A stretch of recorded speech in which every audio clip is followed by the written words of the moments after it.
జై Gurudev. Dear friends, అయితే వీళ్ళు అప్పులో కొంత భాగాన్ని తిరిగి చెల్లిస్తే అప్పులను త్వరగా వదిలించుకోవడానికి బాగా సహాయపడుతుంది. ఇంకా ఈ ముహూర్తం టైంలో బంగారాన్ని తాకట్టు నుంచి విడిపించుకోవచ్చు. అదే మైత్రేయ ముహూర్తం. ఈ ముహూర్తం టైంలో ఉద్యోగ ప్రయత్నాలు కూడా బాగా ఫలిస్తాయి. చాలా చిన్న మొత్తంలో అప్పు ఈ ముహూర్తంలో తీర్చిన 1 సంవత్సరంలోనే దాన్ని పూర్తిగా తీర్చేసే అతి గొప్ప ముహూర్తం మైత్రేయ ముహూర్తం. ప్రతి నెల 2 సార్లు వచ్చే ఈ పవిత్ర ముహూర్తం ఈ నెలలో ఎప్పుడో చూద్దాం.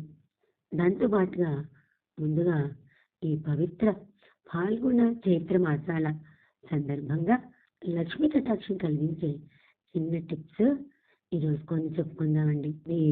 మీ ఇల్లు కూడా చూసేవారికి లక్ష్మీ కళా కాంతులతో కనబడటం కోసం ఎవరైతే కటిక దరిద్రంతో అనవసరాలకు కరువై జీవించే కుటుంబీకుల వారి ఇంట్లోని వారు ఎవరైనా ఇళ్ళలో లేదా ఇంట్లోని వారు ఎవరైనా సరే ఉభయ సంధ్యల్లో సూర్యోదయం ముందు సూర్యాస్తమయం తదుపరి మీ ఇంట్లో మిమ్మల్ని కాపాడే ముఖ్యమైన మీ ఇంటి సింహద్వారం, వీధి గడప, వండుకునే పొయ్యిల్ని మీరు పసుపు కుంకుమ గంధాలతో అలంకరించి ఒక్క పుష్పాన్నైనా పెట్టి మీ సంకల్పం చెప్పుకొని నమస్కరించుకోండి.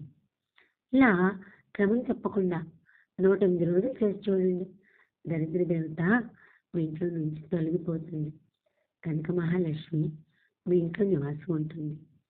మీ ఇల్లు మీరు కూడా చూసేవారికి లక్ష్మీ కళ కాంతులతో అందరికీ కనపడతారు. దేనికైనా నమ్మకం ముఖ్యం.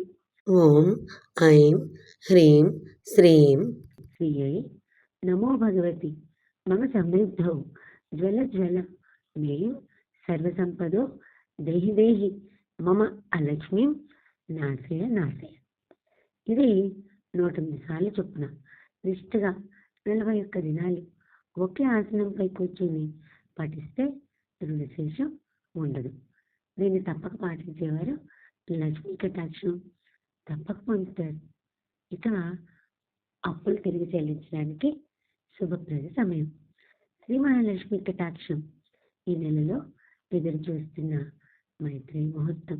మొదటి ముహూర్తం మార్చి 9, 2026 సోమవారం రాత్రి 11:21 ప్రారంభమై ఉదయం 1:39 అంటే తెల్లవారితే మార్చి 10 మంగళవారం నాటి ముగుస్తుంది.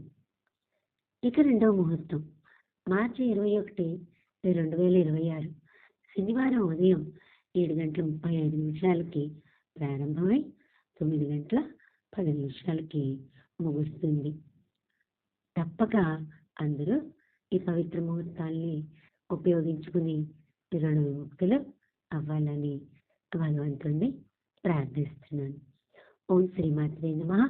సర్వే సుజన సుఖినో భవంతు.